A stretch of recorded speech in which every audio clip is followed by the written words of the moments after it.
저와 여러분들은 기독교에 속해 있습니다. 그래서 저는 기독교가 무엇인가를 자주 이렇게 설명해 드리고 정립해 드리려고 애를 쓰고 있습니다. 기독교가 어떻게 존재할 수 있을까요? 기독교는 하나님의 수고와 하나님의 희생과 하나님의 헌신으로 만들어진 결과가 있기 때문에 기독교가 존재할 수 있습니다. 만약에 아직 기독교가 완성되지 않았고 기독교가 아직 완료되지 않아서 무언가 사람들이 헌신하고 사람들이 수고하고 사람들이 노력해야만 기독교가 완성된다라고 한다면 아마 기독교는 존재하지 않았을 것입니다. 하나님께서 무언가 결과를 만드시는 과정 중에 있어서 사람들에게 너희가 이 결과를 만들어가는데 수고와 헌신과 희생이 좀 보태져야 되겠다. 너희가 좀 보태라. 라고 말씀하시는 하나님이시라면 완성하실 수 없었거나 완성하시기 어려운 어떤 환경과 어떤 여건이 있으셔서 아직 완성되지 못한 기독교를 내놓으시고 사람들의 수고와 헌신과 희생을 필요로 하시는 하나님이시라면 우리가 그렇게까지 감사하면서 의지할 필요가 없습니다. 좀 냉정하게 표현하면 하나님이 아니십니다. 기독교가 존재할 수 있는 이유는 하나님께서 이미 완성하셨기 때문에 존재할 수가 있는 겁니다. 기독교 안에는 늘 감사를 강조합니다. 왜 감사해야 됩니까? 사람은 아무것도 못했고 사람은 아무 조건도 없었고 자격도 없었는데 하나님께서 완성하셔서 사람이 그 완성의 결과를 얻을 수 있게 되어 있기 때문에 기독교 안에서는 감사밖에 있을 수가 없는 거죠. 하나님은 사람이 계획하기 이전에, 사람이 생각하기 이전에 미리 계획하셨고 그 계획 속에 목적을 세우셨고 그 목적대로 하나님께서 일하셔서 완성해 주셨습니다. 성경 모든 구절들을 통해서 완성하셨음을 보여주고 있지만 우리가 아주 이해하기 쉽게 제가 한 구절을 가끔 소개합니다. 예수님께서 십자가에서 생명이 죽어가시기 전에 마지막으로 하신 말씀 다 이루었도다. 하나님께서는 사람을 위한 목적을 세우셨습니다. 사람을 위한 목적을 세우시고 사람을 위해서 사람이 살 수 있도록 사람이 구원을 얻을 수 있도록 사람이 사망으로 가지 않을 수 있도록 하나님께서 결과를 만드셨습니다. 그래서 사람은 그 결과를 누릴 수 있고 그 결과를 얻을 수 있게 된 거지요. 하나님의 목적이 사람이 아니라 하나님이셨다면 우리는 하나님의 결과를 누릴 수가 없을 것입니다. 그런데 하나님의 목적은 사람이셨습니다. 조금 더 정확하게 표현한다면 하나님의 목적은 하나님께서 죄인 내서 하나님의 사람으로 성도로 세우신 그 성도들이 하나님의 목적이셨습니다. 조금 더 풍성하게 묘사한다면 하나님께서 세우신 그 성도가 행복을 누릴 수 있도록 더 풍성한 삶을 누릴 수 있도록 요한복음 10장 10절에 도둑이 온 것은 도적질하려 함이요 내가 온 것은 양으로 생명을 얻게 하고 더 풍성히 얻게 하려 함이라 라고 말씀하신 그대로입니다. 하나님께서 신앙을 사람들에게 있는 신앙, 사람들에게 있는 믿음을 완성하시기 위해서 사람들에게 무언가를 요구하시고 무언가 조건을 제시하시는 하나님이시라면 우리는 그렇게 생명 걸고 그렇게 기뻐하고 그렇게 감사하면서 하나님을 찬양할 필요가 없는 거죠. 그런데 성경 그 어디에도 사람에게 너희들의 신앙을 만들기 위해서 너희들의 구원을 이루기 위해서 너희들의 희생이 필요하다, 너희들의 수고가 필요하다, 너희들의 헌신이 필요하다라고 조건을 제시하신 곳이 단 한 군데도 없습니다. 조금 냉정해 보이긴 하지만 좀 이해를 돕기 위해서 이렇게 표현하시는 목사님의 말씀을 제가 들은 적이 있습니다. 이렇게요. 하나님은 절대로 성도를 수단으로 삼으신 일이 없다는 겁니다. 하나님은 하나님의 일, 하나님의 목적, 하나님의 수단, 하나님의 목적을 이루어내시기 위해서 사람을 수단으로 삼지 않으신다는 말입니다. 그 이유에 대해서는 여러 가지로 제가 설명을 드렸었습니다. 사람은 그 하나님의 목적을 이루는데 아무런 도움이 못 되고 자격도 안 되고 힘도 없고 능력이 없기 때문에 불가능하기 때문에 하나님은 사람을 수단으로 삼으시지 않는다고 말씀을 드렸습니다. 반대로 성도는 하나님을 수단으로 삼아야 됩니다. 하나님이 방법이어야만 됩니다. 하나님께서 이루어 놓으신 결과를 하나님이 이루어 놓으신 결과를 우리가 얻을 수 없다면 우리는 살아갈 수가 없습니다. 성도가 될 수 없고 구원을 얻을 수가 없는 거죠. 성도는 하나님을 수단으로 삼아야 하고 하나님은 절대로 사람을 수단으로 삼지 않으십니다.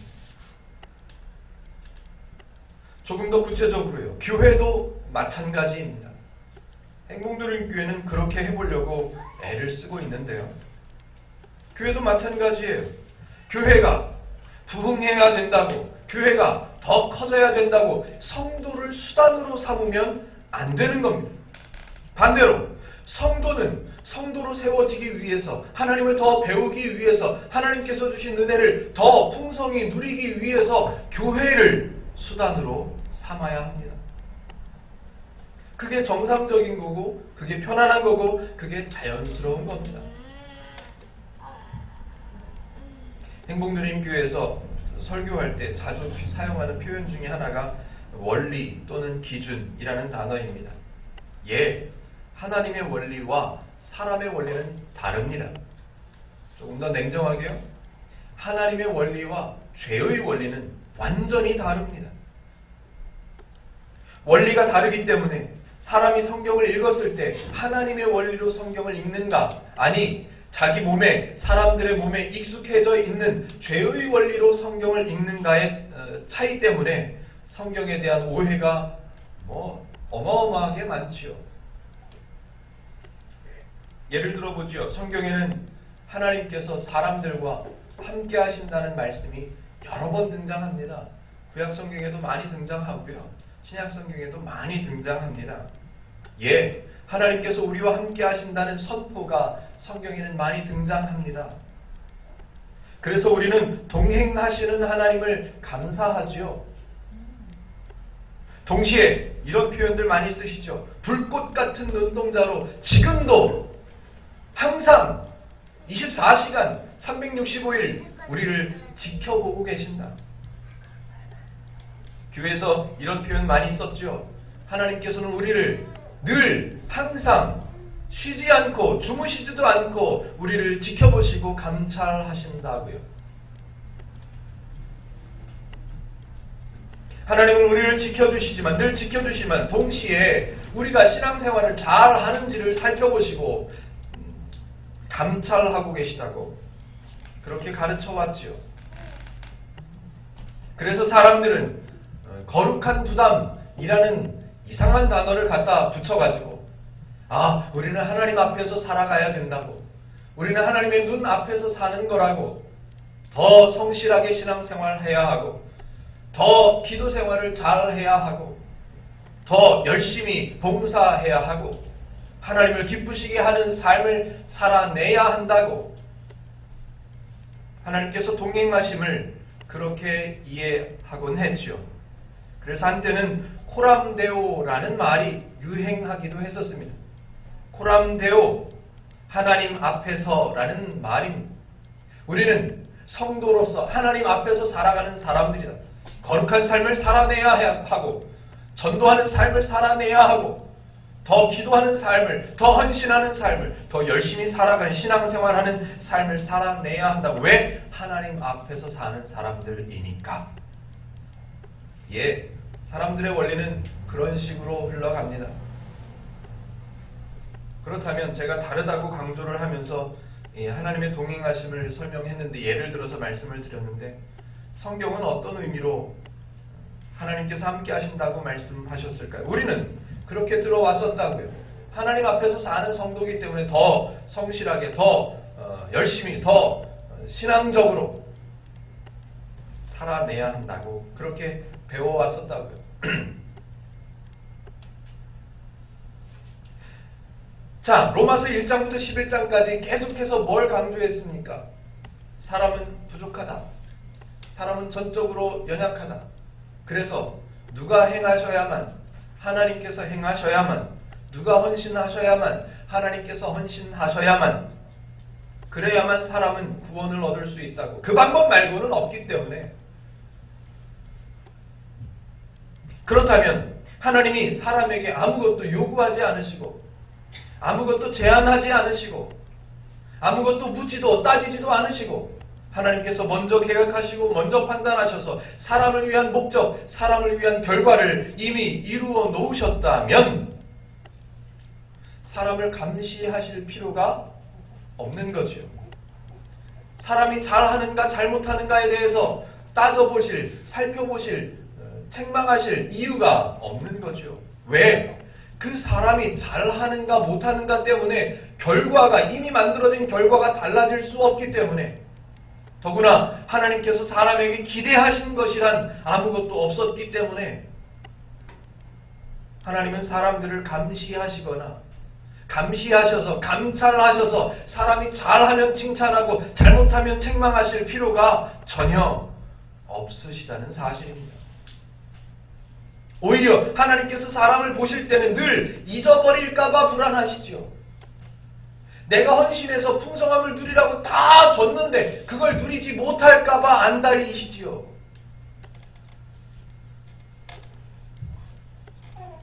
하나님께서 사람을 대하실 때는 감시가 아니라 보호가 필요한 거고요. 책망이 아니라 치료와 안내가 필요한 존재가 사람이라는 것을 하나님은 너무도 잘 아십니다. 그래서 하나님이 사람을 대하시는 마음, 하나님께서 사람을 바라보시는 기대, 하나님께서 사람에게 요구하시는 것 만약에 있다면, 하나님께서 사람을 대하시는 태도가 있다면, 그걸 표현하라고 한다면 오늘 설교의 제목 자비하심 밖에는 없는 겁니다. 내가 얘를 잘 감찰했다가 잘하면 칭찬하고 잘하면 더 큰 은혜를 주고 잘하면 상을 주고 못하면 야단치고 못하면 채찍질하고 못하면 회초리를 들고 내가 그렇게 해야 되겠다라는 원리가 하나님께는 없다는 말씀입니다.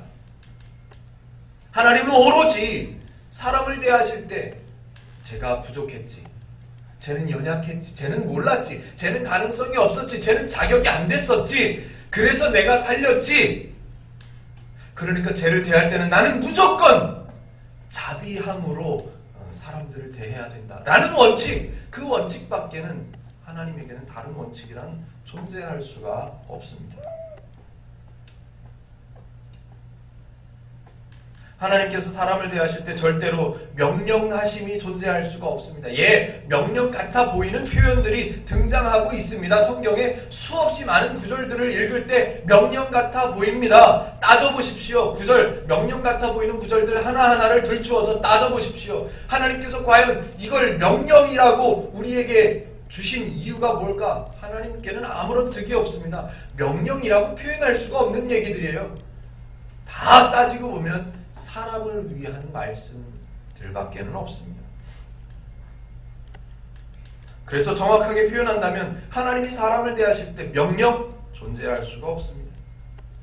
하나님께서 사람을 대하실 때 무언가를 요구하시는 것 존재할 수가 없습니다.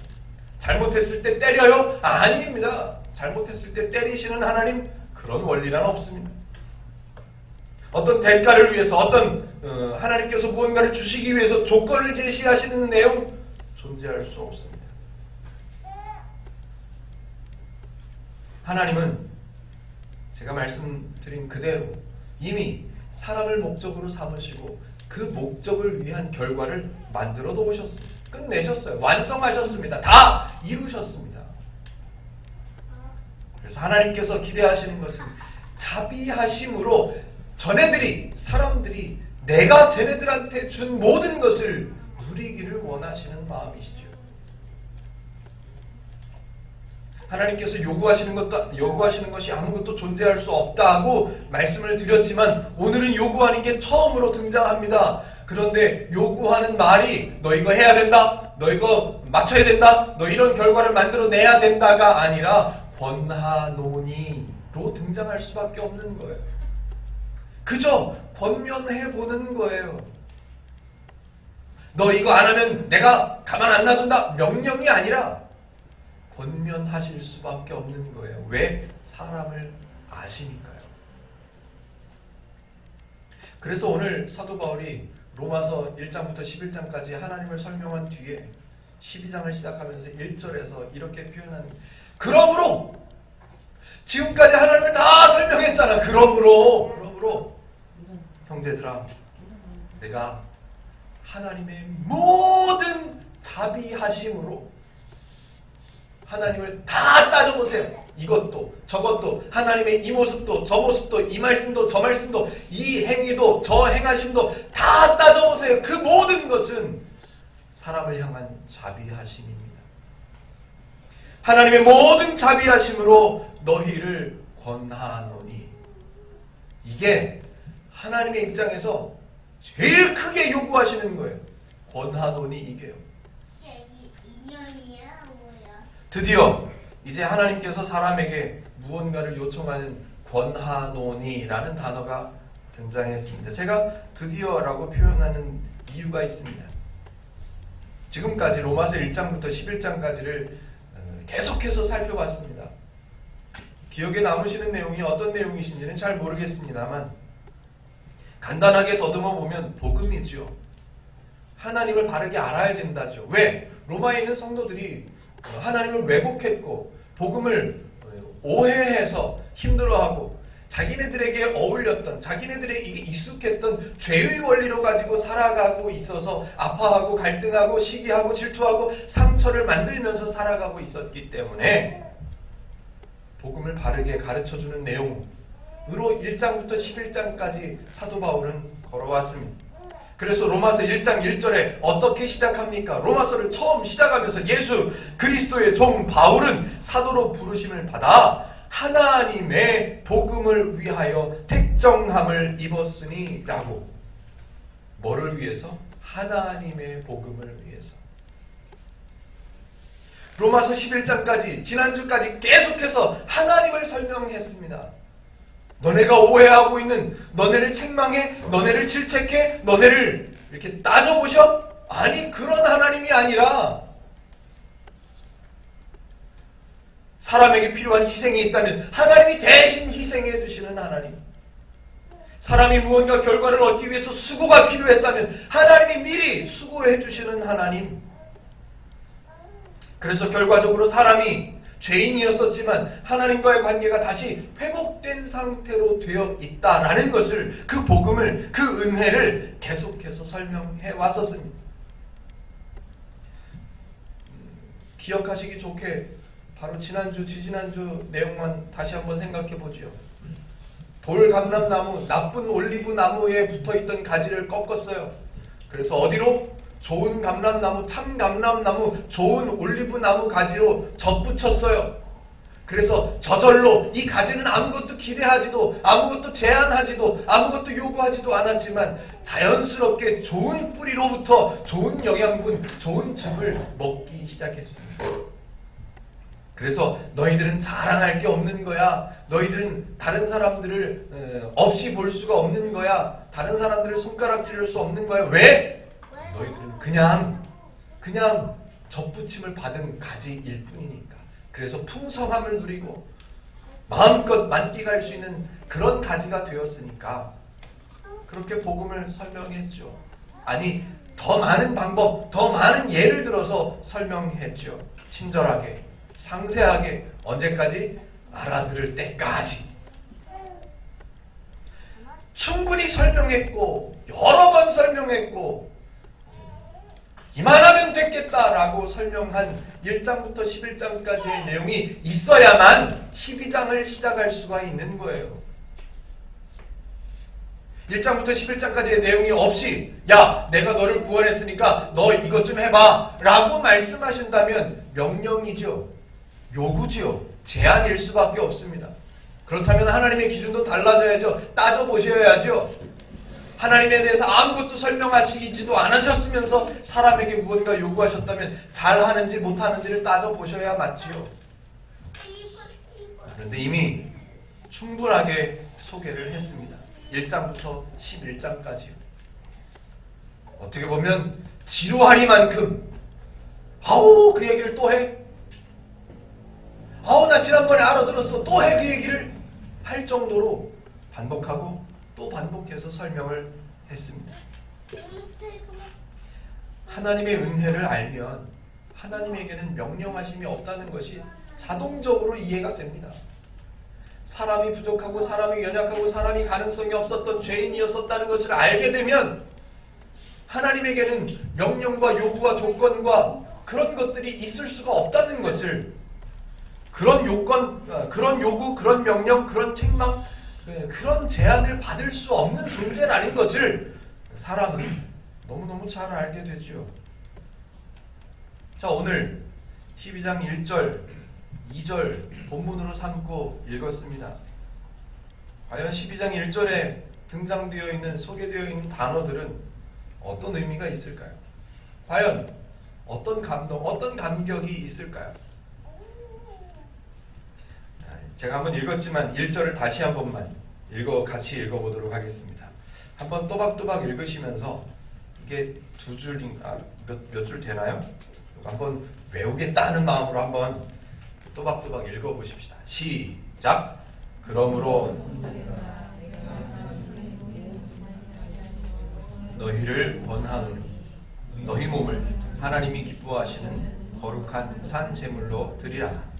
이는 너희가 드릴 영적 예배니라. 좀 외워지시려고 이렇게 됩니까? 자, 로마서 12장 1절을 읽었습니다. 그러므로 형제들아 내가 하나님의 모든 자비하심으로 너희를 권하노니 너희 몸을 하나님이 기뻐하시는 거룩한 산 제물로 드리라. 이는 너희의 드릴 영적 예배니라. 아, 로마서 12장 1절에 이런 귀한 말씀이 써 있구나. 우리 몸을 하나님이 기뻐하시는 거룩한 산 제물로 드리라 하신다. 그러니까 우리는 더 열심히 헌신해야 되고, 그러니까 우리는 더 열심히 희생해야 하고, 그러니까 더 열심히 우리는 하나님의 기쁨을 위해서 살아내야 하는 하나님의 종들, 하나님의 일꾼들인 거구나. 아, 지금보다 더 열심히, 지금보다 더 많이 희생해서, 지금보다 더 많이 헌신해서 이 하나님의 명령, 로마서 12장 1절에 적혀있는 이 하나님의 명령을 받들어야 되겠다. 이것이 더 열심히 희생하고, 더 열심히 봉사하고, 더 열심히 기도하고, 이것이 우리가 하나님께 드려야 하는 영적 예배인 거구나. 이것이 성도를 향한 하나님의 명령인 거구나. 이렇게 배워왔었습니다. 저도 그렇게 배워왔었고요. 저도 성경을 다시 공부하기 전에는 설교도 그렇게 했었습니다. 이렇게 이해하는 것이 일반적인 생각들입니다. 로마서 1장부터 11장까지를 읽지 않았다면, 아니 로마서 1장부터 11장까지의 내용이 존재하지 않았다면 12장 1절을 처음 읽었을 때 사람들이 이렇게 이해하는 것이 옳을 수 있습니다. 예, 그렇게 이해할 수밖에 없지요. 아, 너희 몸을 하나님이 기뻐하시는 거룩한 산 제물로 드리라 라고 말씀하셨으니, 아, 우리의 삶을 하나님께 온전히 바쳐야 하는구나 라고 생각할 수밖에 없지요. 그런데 이 이야기를 오해하지 않도록 하나님께서 배려하시기 위해서 내 뜻은 그게 아니야 라고 말씀하시기 위해서 1장부터 11장까지 지금까지 걸어왔잖아요.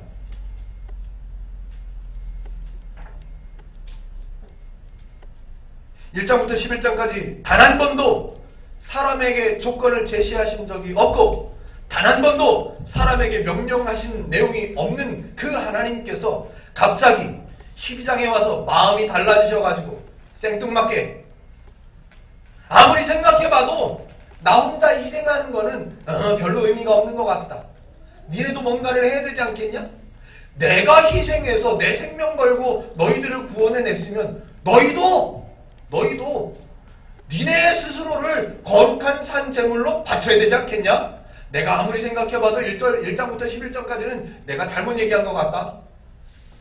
그렇게 말씀하실 리가 없잖아요. 그렇게 말씀하시는 하나님이 되실 수가 없잖아요. 야, 이게 예배야. 이게 너희가 드릴 영적인 예배야. 그러니까 너희들은 늘 너희들을 거룩한 산제물로 바쳐야 돼. 알겠냐? 까불고 있어. 이러실 하나님이 아니라는 것을 1장부터 11장까지 계속해서 설명했잖아요.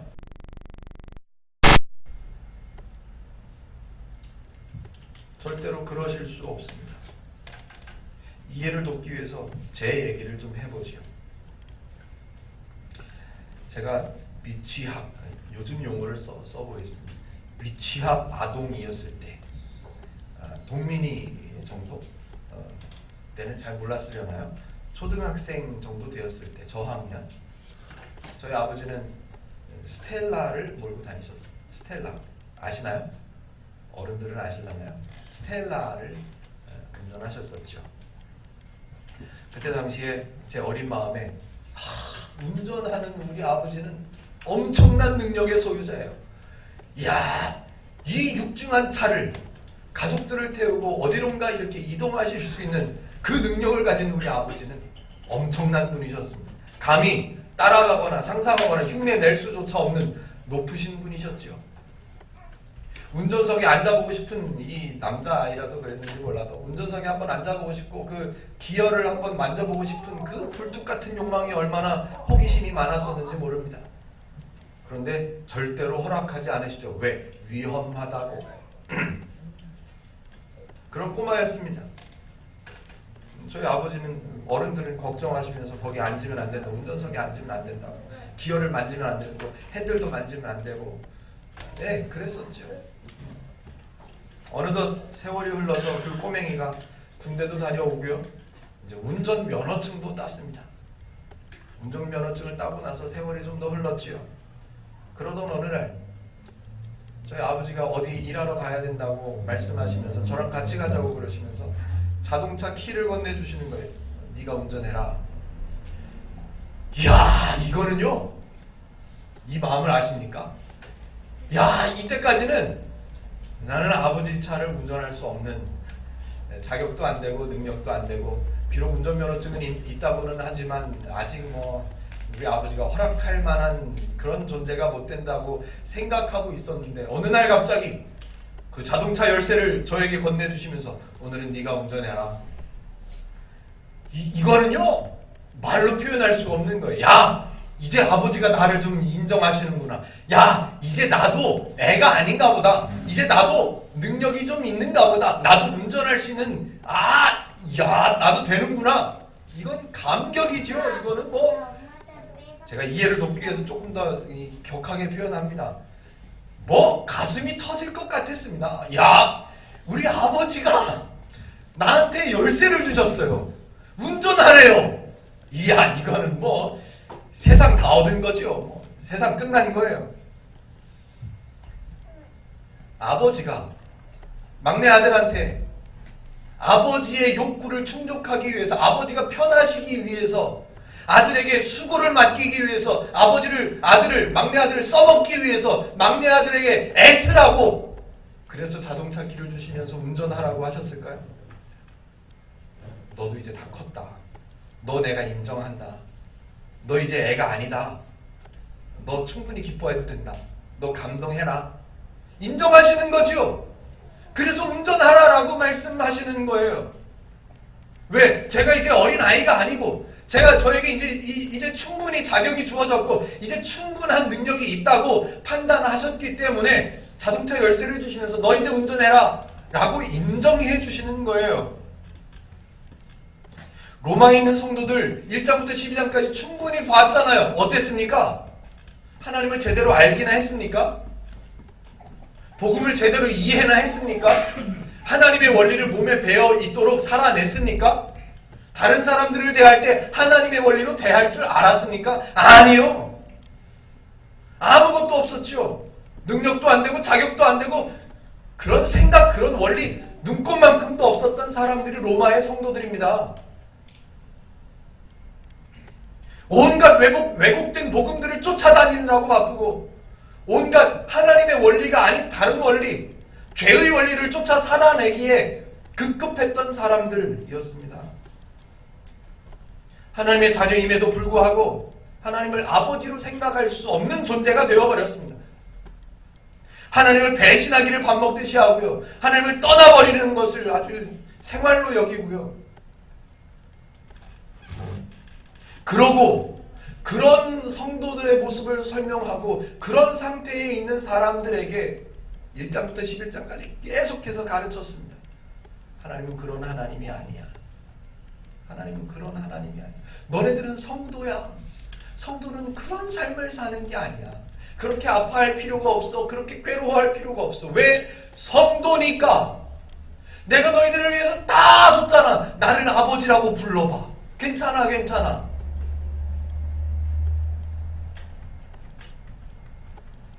약하고 불안하고 하나님을 배신하던 복음을 왜곡하던 죄의 원리를 갖고 살아가던 그 사람들, 너희들이었었지만 너희들이 몸이라고 표현해놨는데요. 과거의 원리대로 살아가던 너희 몸이었었어.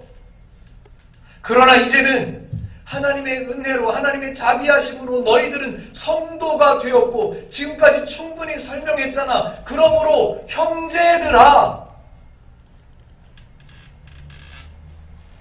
너희는 이제 하나님께서 자녀로 삼아주셔서 하나님이 거룩하신 것처럼 너희도 이제 거룩한 사람이 된 거야. 인정해주죠.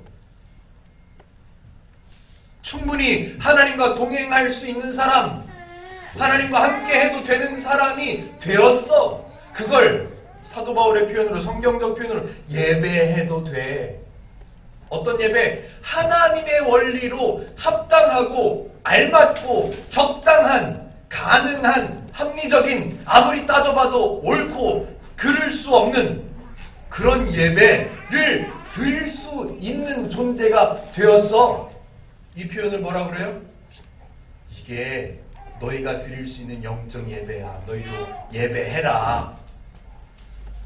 이거는요, 로마에 있는 성도들 입장에서 보면 감동입니다. 이건 감격이에요. 칭찬이고요. 조금 전에 잠깐 설명을 드렸지만 단어 공부를 잠깐만 하고 넘어가죠. 오늘 본문에서는 사람을 몸과 영 두 가지로 표현했습니다. 몸, 하나님의 원리가 아닌 다른 원리. 냉정하게 표현하면 죄의 원리를 따르던 그때의 성도들의 모습을 이야기했습니다. 네, 영, 12장 1절 마지막에 나오는 영적. 제가 설교 원고에는 헬라어로 적어왔습니다. 제가 실수를 했죠? 토를 안 달아왔어요. 로기코스. 저 읽을 줄 알아서 제가 토를 안 달았어요. 로기코스라고 적혀 있습니다. 원어에는, 헬라어 원어에는 로기코스라는 단어로 적혀 있습니다. 우리가 지금 들고 있는 개역 개정 성경에는 영적 이렇게 해석이 되어 있습니다. 번역이 되어 있죠. 그런데 그 영이라는 로기코스라는 단어의 의미는 제가 설명해 드려볼게요. 원래 그 단어의 의미는 합리적이다, 논리적이다, 이성적이다, 이런 의미를 갖고 있는 단어가 로기코스입니다. 그래서 우리가 갖고 있는 개역 개정 성경에는 영적 예배다 이렇게 해석해놨지만, 번역해놨지만 다른 성경, 공동 번역 성경에는 이렇게 해석했습니다. 번역했습니다. 진정한 예배라고요. 조금 더 표준 세번역 성경하고 킹 제임스 흠정역 성경에는 합당한 예배라고 표현되어 있습니다. 번역되어 있습니다. 그래서 12장 1절을 제가 좀 풀어서 다시 한번 읽어보겠습니다. 한번 오늘 본문을 눈으로 따라오시면서 제가 다른 말로 풀어서 읽어보는 내용을 들어보시면 좋겠습니다. 그러므로 나와 같은 원리를, 하나님의 원리를 갖게 된 형제라고 부를 수 있는 너희들아, 너희들은 이미 하나님의 은혜를 받았기 때문에, 하나님의 자비하심을 알고 있는 존재이기 때문에 이제는 너희에게 권해도 되겠구나. 너희는 이전에 알고 있었던 너희의 모습, 몸의 모습, 육의 모습, 죄의 원리로 살아가던 그 모습이었었지만 지금은 그 관계가 달라져서 하나님과의 관계가 회복되어져서 끊어져 있던 너희가 아니다. 너희는 이제 하나님께 예배해도 되는, 하나님과 동행해도 되는, 아무리 따져봐도 합리적인, 긍정적인, 이해가 되는, 이론적으로 아무리 따져봐도 너희들에게는 충분한 자격이 있는 그런 사람이 된 거야. 그것이 너희가 하나님과 동행할 수 있는 합리적인, 합당한, 지당한 예배인 거야. 이거는 격려고, 이거는 칭찬이고, 이거는 감동이고, 이거는 감격일 수밖에 없습니다. 사람들의 모습은 불완전했고 맨날 배신했고 그랬던 사람들이었었는데 이제는 바울이 설명하는, 야, 자동차 키 줄게, 네가 운전해. 이거는 감동이에요. 그래서 12장 1절부터는 이제 성도인 것으로 생각하고 성도의 삶을 설명할 겁니다. 2절을 한번 읽어보시죠. 같이 한번 읽어보시겠습니다. 뭐 어렵지 않습니다. 2절은 시작. 너희는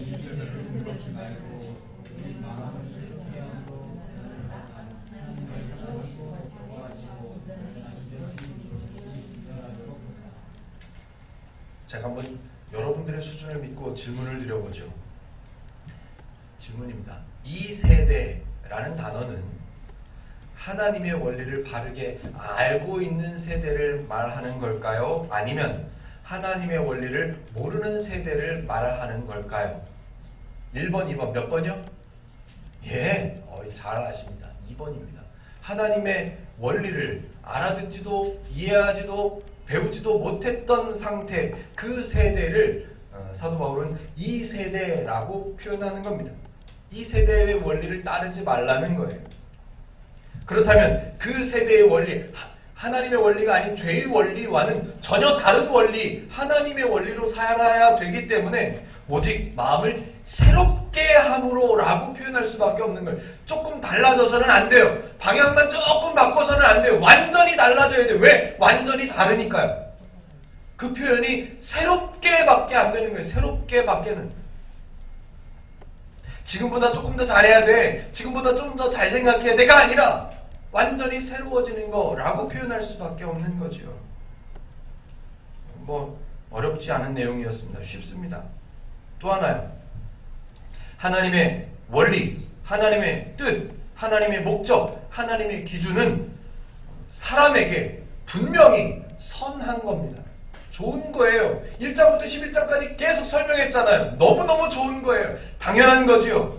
그래서 12장 2절에 너희는 이 세대를 본받지 말고 오직 마음을 새롭게 함으로 변화를 받아 하나님의 선하시고 기뻐하시고 온전하신 뜻, 여기까지는 어렵지 않습니다. 그런데 문제가 하나 있습니다. 문제는 분별이라는 단어입니다. 오늘 설교의 제목으로 삼아도 조금도 부족하지 않은, 손색함이 없을 정도라고 인정할 수밖에 없는 단어, 자비하심, 또 하나 분별입니다. 하나님의 선하시고 온전하시고 기뻐하시고 온전하신 뜻이 무엇인지 분별하도록 하라.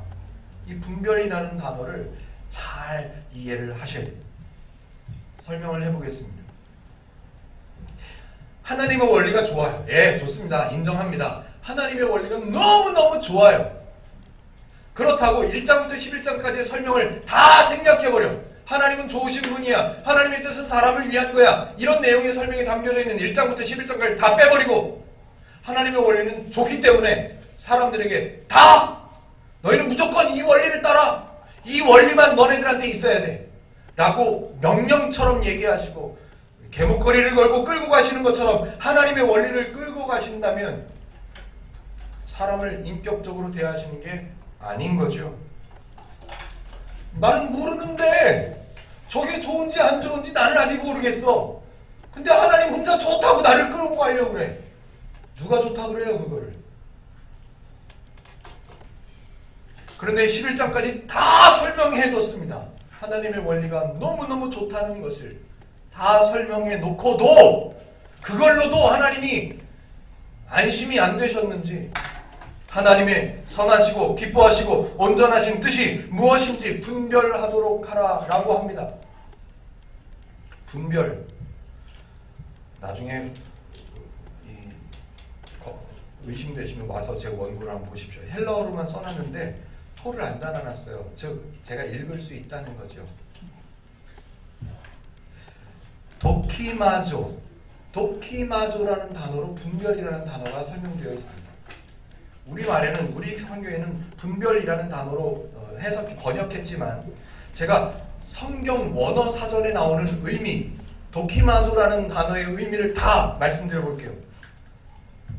시험하다, 검사하다, 입증하다, 정밀하게 조사하다, 검사 후에 진짜라고 인정하다, 가치 있게 여기다, 이렇게 써 있습니다.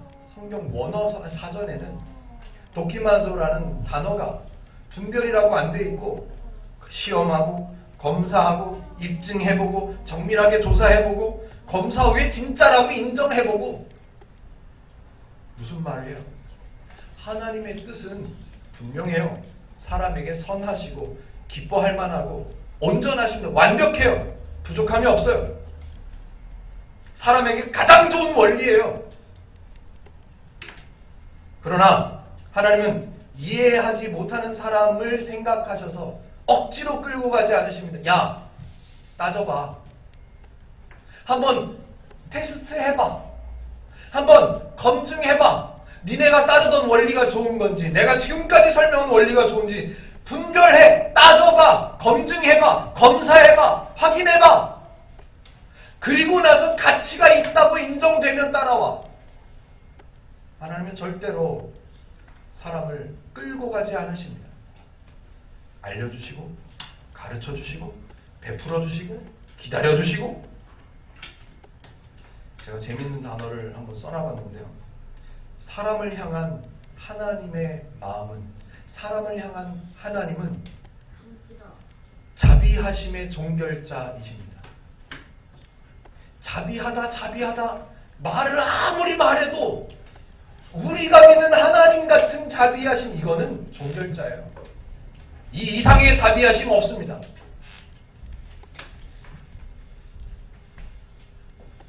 어떻게 하나님이 우리와 함께 하신다고 성경에 기록해져 있는 내용을 읽고, 야, 하나님께서 우리를 감찰하신대, 우리가 잘하면 상 주시고 은혜 주시고 더 큰 복 주시고, 아이고 우리가 잘못하면 하나님이 채찍 드시고 사랑하시기 때문에 매도 드시잖아. 어떻게 그렇게 오해할 수가 있겠냐고.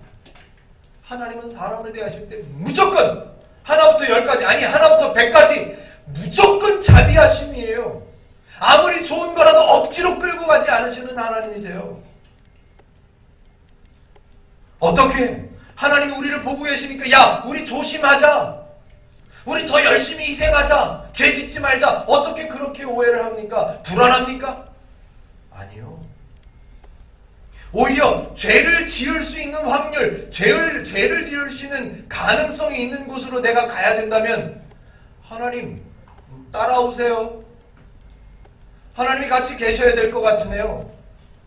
내가 죄를 지을 수 있는 곳, 하나님을 잊어버릴 만한 곳으로 가게 된다면 물론 내가 말하지 않아도 하나님은 따라오실 거예요. 같이 계실 거예요. 그러나 나를 위해서라도, 나를 아는 내가 말씀드려야죠. 하나님, 제가 분명히 오늘 저기 갑니다. 직장에서 아니면 어디에서 어느 모임에서 가야 되기 때문에 저기를 가는데 하나님을 잊어버릴 수밖에 없는 환경입니다. 저를 좀 따라와 주세요. 감찰하시는 게 아니라 보호하시는 하나님일 수밖에 없다는 것을 알아야죠.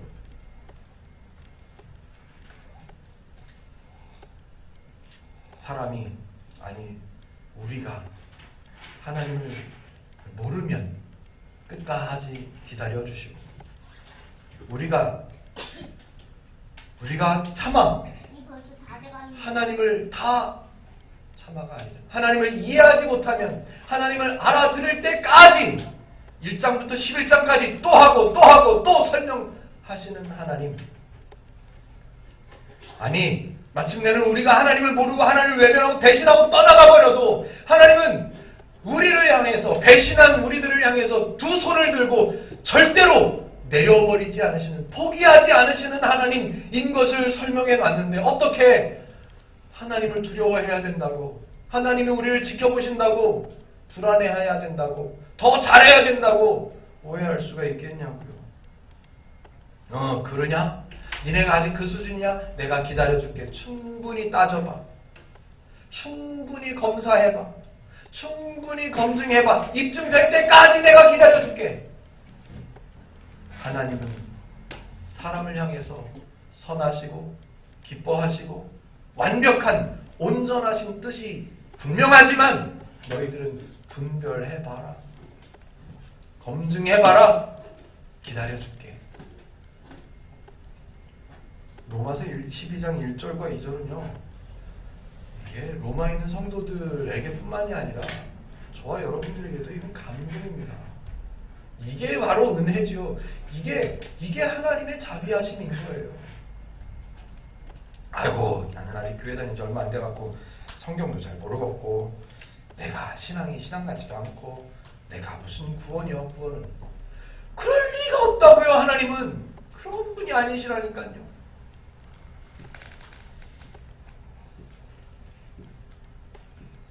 한번 여쭤보지요. 하나님을 제대로 배우지는 않았지만 하나님께 큰 은혜를 받기 위해서 열심히 희생해야 된다고 열심히 봉사해야 된다고 가르치는 그 가르침대로 하나님은 몰라도 돼. 우리는 하나님께 열심히 헌신하자. 우리는 하나님께 큰 은혜를 받기 위해서 열심히 봉사하자. 이런 신앙생활이 좋으십니까?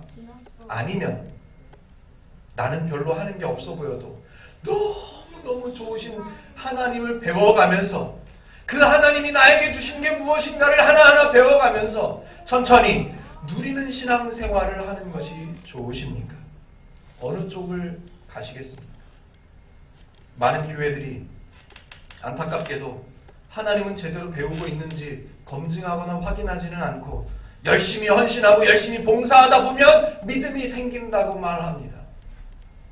열심히 헌금하고 아까운 마음 없도록 아까운 마음 갖지 않고 헌금하고 힘들어도 열심히 봉사하고 시간이 없어도 쪼개서 헌신하고 그러다 보면 믿음이 생겨 라고 가르치고 있습니다. 아니요. 행복누님교회는 그렇게 가지 않겠습니다. 헌신하지 않아도 괜찮습니다. 봉사하지 않아도 괜찮으니까 성경을 보고 하나님을 배우세요. 그래서 하나님을 배우다 보니 너무너무 좋은 하나님이라서 이 하나님을 자랑할 수밖에 없는 사람이 되어 가십시오. 아, 내가 걸어가는 신앙생활이 이런데 저 사람들은 왜 저렇게 힘들게 신앙생활할까 안타깝다 하는 정도의 성도의 모습을 갖추어 내십시오. 우리 교회 행복누림교회 성도가 아닌 사람들에게 행복누림교회를 소개하자고 그래서 전단지를 만들자고 했습니다. 아무리 고민해봐도 기존에 나와 있는 문장들 가지고 우리 교회를 소개해낼 수가 없겠더라고요. 앞면에는 기존에 있는 내용으로 만들어 놓고 뒷면에 우리 교회를 소개하면 앞과 뒤가 다르게 돼버리는 거예요. 정말 고민됐습니다. 저 개인적으로는 40년 동안 걸어온 신앙생활과는 비교할 수 없을 만큼 좋은 하나님을 배워가고 있다는 것이 분명한데 입증되었고 검증했고 확인하고 있는데 하나님을 오해하도록 만들어내는 신앙생활을 여러분들에게 가르칠 수가 없습니다. 여러분은 어떠십니까? 행복누림교회를 왜 나오십니까? 떠날 수 없어서 어쩔 수 없이 인지상정 때문에 어쩔 수 없이 나오십니까? 아니면 하나님을 배우는 것이 중요하고 하나님을 배워가는 것이 귀하기 때문에 기쁘고 행복하고 즐거워서 행복누림교회를 나오십니까? 행복누림교회는 앞으로도 지금까지 그래왔던 것처럼 하나님을 배우는 것을 가장 우선으로 둘 것입니다. 그것 이상은 신앙생활, 그것 이상의 신앙생활이란 존재할 수 없습니다. 다만 방금 말씀드린 것처럼 행복누림교회를 세워감에 있어서 더 많은 사람들이 하나님을 배웠으면 좋겠고, 더 많은 사람들이 오해와 왜곡된 복음 속에서 나와서 이제 하나님을 누리는 사람들이 되었으면 좋겠다. 물론 행복누림교회가 재정적으로 운영되는데도 도움이 됐으면 좋겠다는 생각 버릴 수는 없지만, 그래서 우리가 흔히 말하는 전도라는 표현도 좀 어색하긴 하지만 행복누림교회를 소개하는 일을 이제 한번 해보려고 합니다. 여러분들께서 제안해 주셔서 감사하고 그 일을 준비하기 위해서 여러모로 신경 써주셔서 감사합니다. 예, 행복누림교회를 알리기를 시작합니다. 왜요? 하나님을 더 많이 아는 사람들이 많아졌으면 하는 마음 때문에요. 저와 여러분들은 하나님의 자비하심, 하나님은 뭐의 종결자요? 자비하심의 종결자, 그 하나님을 배우셔서 그 하나님께서 주신 그 자비하심으로 주신 은혜와 풍성함과 행복을 누리는 성도의 삶을 살아가는 저와 여러분들이 되시기를 주님의 이름으로 축복해 드립니다. 기도하겠습니다.